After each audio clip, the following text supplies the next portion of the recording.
Akala mo ba kailangan mo ng mahal na stamped concrete o granite para gumanda ang driveway mo? Mali yan. Kahit regular na semento lang, pwede nang magmukhang pang subdivision. Basta alam mo ang tamang design diskarte.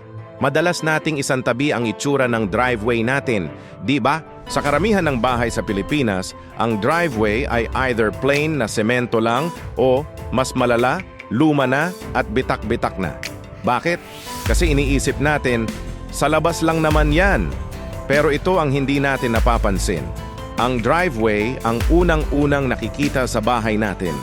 Ito ang nagbibigay ng first impression.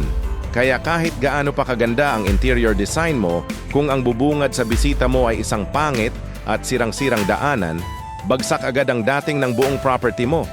Sayang ang effort sa loob, di ba?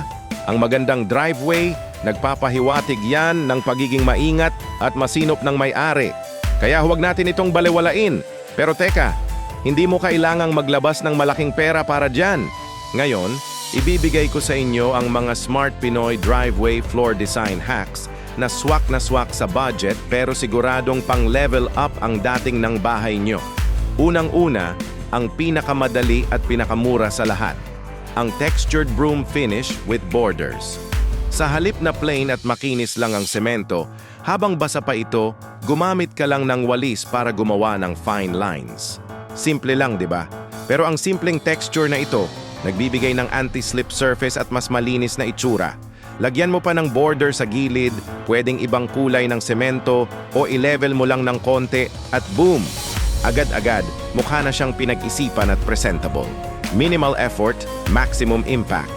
Pangalawa, kung gusto mo ng medyo may kulay, subukan mo ang concrete stain or paint in earth tones. Imbes na iwanan sa kulay gray ng semento, bakit hindi natin bigyan ng buhay?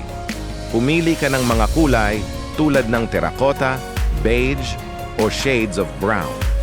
Ang mga earth tones na ito ay nagbibigay ng warm, natural, at upscale na pakiramdam na parang sa mga mamahaling resort. May mga concrete stains na hindi lang nagbibigay kulay, tumatagos pa ito sa semento kaya hindi basta-basta natutuklap. Ang resulta? Isang driveway na mukhang mamahalin at nagko-complement sa garden mo. Pangatlong hack, ang tile inlay design. May mga natirang tiles ka ba mula sa huling renovation ninyo? Huwag mong itapon. Pwedeng-pwede yan gamitin para gumawa ng accent sa driveway mo. Pwede kang gumawa ng isang maliit na mosaic sa gitna o kaya naman ay border sa gilid gamit ang mga pinagtabi-tabing piraso. This gives a unique visual break at nagpapakita ng pagiging malikhain mo. Tipid na. Nagkaroon ka pa ng one-of-a-kind na design na wala sa iba. Pang-apat, para sa mga nag-aasam ng paver or interlocking brick look, pero kapos sa budget, ito ang para sa inyo. Paver pattern using painted blocks or molded concrete. Kung existing na ang sementadong driveway mo, pwede mo itong iscore o gawan ng mga linya na parang block.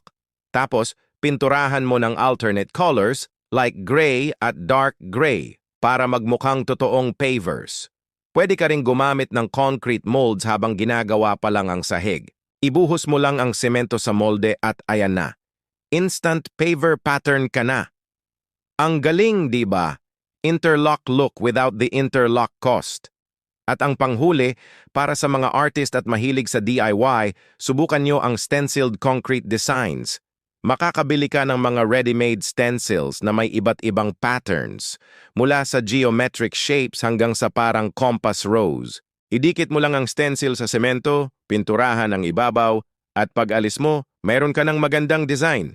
Para kang nag-hire ng artist, pero ikaw lang ang gumawa. Personalized at unique ang kalalabasan. Kaya ayan, mga ka-Smart Pinoy, hindi mo kailangan ng malaking gastos para maging kahanga-hanga ang labas ng bahay mo. Ang kailangan lang ay konting diskarte, pagkamalikhain at sipag. Tandaan, ang ganda ng isang tahanan ay nagsisimula sa labas. Salamat sa panonood. Kung nakatulong sa iyo ang mga tips na ito, huwag kalimutang mag-like, share at mag-subscribe sa ating channel para sa mas marami pang budget-friendly home improvement ideas. Pindutin mo na rin ang notification bell para updated ka palagi. Sa susunod na episode natin, sa Day 183, tatalakayin naman natin ang mga DIY garden bed edging ideas para maging organized at elegant ang hardin mo. Kahit recycled materials lang ang gamit. Abangan nyo yan. Hanggang sa muli,